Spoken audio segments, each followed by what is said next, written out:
Bakit nga ba si Mark Barroca ang tinaguri ang Coffee Prince ng PBA? Ano kaya ang kwento sa likod ng tagumpay ng isa sa mga pinaka-determined na point guards ng liga? So let's dive in sa kwento ng ating bida ngayong araw, ang hometown hero na si Mark Barroca. Lumaki si Mark sa Zamboanga City.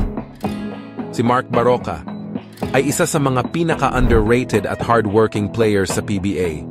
Kahit marami ang mas malalaki at mas mabilis, Mark played with heart. Nakapasa si Mark sa Far Eastern University o FEU, kung saan ipinakita niya ang kanyang husay sa hard court. Dito na siya unang nakilala bilang matapang, mabilis at walang takot na point guard. Sa bawat laro niya sa UAAP, ramdam mo talaga na may laban ang FEU kapag andun si Mark sa court. Pero hindi laging smooth sailing ang kanyang college career. Naging sentro siya ng isang kontrobersya. Noong 2010, nadawit si Mark sa isang issue tungkol sa game fixing. Kahit na pinalabas siya ng koponan ng FEU, marami pa rin ang sumuporta sa kanya dahil alam nila ang tunay na pagkatao ni Mark. Pero hindi siya nawalan ng pag-asa. Ginawa niyang inspirasyon ang lahat ng naranasan niya. Inayos niya ang kanyang mindset at nagpatuloy sa pagsasanay. At ang sipag at determinasyon na yon ang nagdala sa kanya sa susunod na yugto ng kanyang career, ang pagpasok sa PBA. Noong 2011 PBA draft, pinili si Mark ng BMEG Llamados bilang kanilang 5th overall pick. Imagine that, mula sa pagiging unknown sa college, isa na siya sa mga top picks sa PBA. Sa BMEG, Mark had to earn his minutes and prove himself every single game. And he did just that.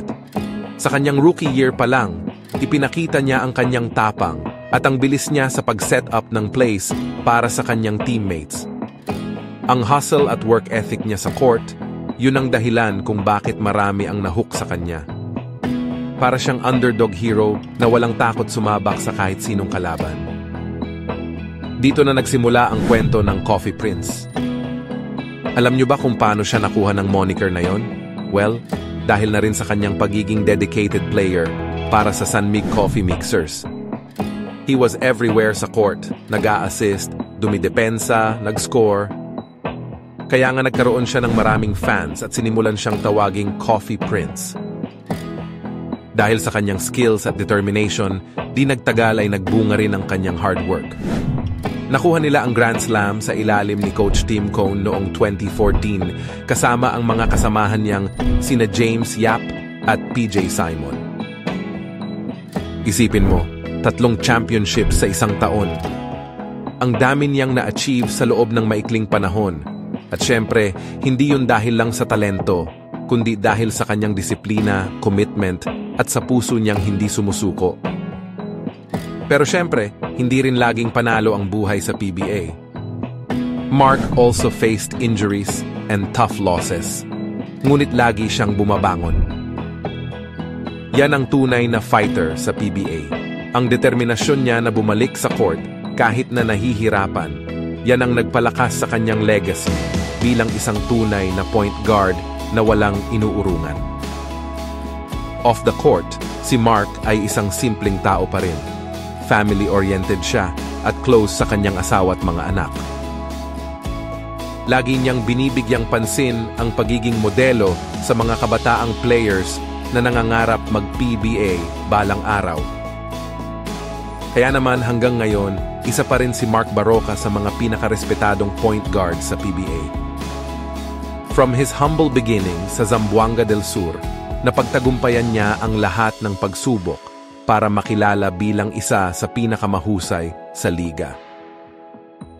Ang dedication, humility, at puso niya ang bumuo sa legacy niya. Naging inspirasyon siya hindi lang sa mga fans, kundi pati sa mga kapwa niya player.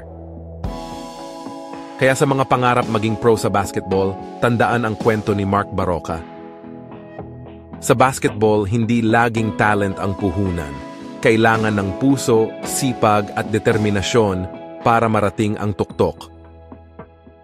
Kung na-inspire kayo sa kwento ni Mark Barroca, make sure to hit that like button at mag-subscribe sa channel natin para sa mas maraming kwento ng ating mga Pinoy court icons. Thank you for watching at kita-kits ulit sa susunod na episode.